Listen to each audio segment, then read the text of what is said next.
আবু হুরায়রা রাদিয়াল্লাহু তাআলা আনহু বর্ণিত, তিনি নবী করিম সাল্লাল্লাহু আলাইহি ওয়াসাল্লাম থেকে বর্ণনা করেন,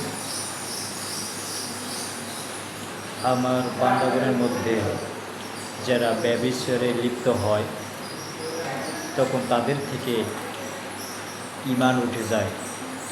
আবার যখন তারা ব্যভিচার থেকে প্রত্যাবর্তন করে বা ফিরে আসে তখন তাদের আবার ঈমান ফিরে আসে। সম্মানিত মুসলিম উম্মাহ, আসুন আমরা বিভিন্ন ব্যভিচার থেকে বিরত থাকি। কারণ আল্লাহ রাসূল সাল্লাল্লাহু আলাইহি ওয়াসাল্লাম বলেছেন, ব্যভিচার যখন কোনো বান্দা লিপ্ত হয় তখন তার মধ্যে আর ঈমান থাকে না।